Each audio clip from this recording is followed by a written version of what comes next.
मगरको उद्गम थलो चाहिँ मैकोट हो, रुकुमको मैकोट, पूर्वी रुकुम, जसलाई चाहिँ रुकुमको मैकोट भनिन्छ हैन। अब मगर चाहिँ के छ त भन्दा 18-12 भन्ने छ, 18 मगरात 12 मगरात हैन, काइके मगर, 3टा मगर छ र 3टा भाषा पनि बोल्छ हैन। तर अब त्यो 3टा भाषादेखिको यो चाहिँ 18 मगरातमै परे पनि अझ पृथक केही कुरा चाहिँ अझ संस्कार संस्कृति अलिकति फरक, जस्तो रोल्पा ती नजिकै हो हैन, रोल्पा र रुकुमको कति चाहिँ अलिकति पृथक पनि पाइयो हैन। रोल्पाको साथीहरूले गरिरहेको कुरा, त्यहाँको कुराहरू अलिकति पृथक र सोद्धाखेरि अलिकति हाम्रो उताको र यताको अलिकति मिल्दैन भन्ने कुराहरू पनि भयो हैन। अब भूमे पूजा भनेको चाहिँ बिल्कुलै त्यो प्रकृति पूजा हो, त्यो फुलहरू अनि तपाईको विभिन्न त्यो रङ्गी बिरङ्गी कलरका उहरू चाहिँ यहाँ पछौराहरू चाहिँ घाँटीमा लगाएर नाच्ने, त्यो नामै भूमि पूजा हैन, भूमि पूजा, त्यो नामै पूजा भन्छन् त्यसलाई भाषामा, नि भूमि पूजा हो त्यो।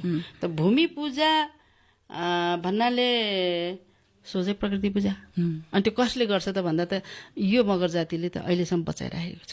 कति मगरहरू हिन्दू हुँ भनेर चाहिँ पूर्वतिर छन् जस्तै हैन। अब मै पनि हिन्दू देवी देवता देख्यो भने हात यसै उठि नै हाल्छ, काहीँ सिन्दुर यसो लगाइराखेको ढुङ्गा देख्यो भने हाम्रो शिर निहुरिहाल्छ। त्यो के हो त भन्दाखेरि हामीले बाल्यकालदेखि त्यो संस्कार पाएका छौँ हैन, सिकेर आएको छौँ।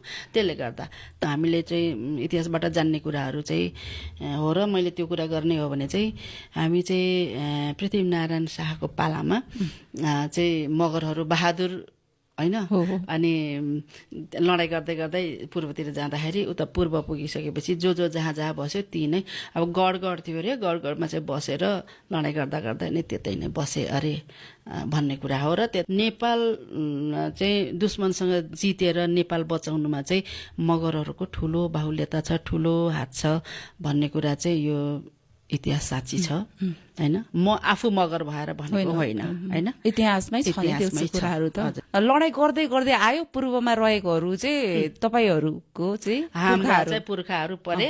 र अब पृथ्वीनारायण शाहसँगै जोडिएको कुरा मगरका कुरा गर्नु पर्दाखेरि चाहिँ त पृथ्वीनारायण शाहले त मगर्नी आमाकै बुबु खाएको हैन, त्यो पनि इतिहासमा चाहिँ साक्षी छ हैन।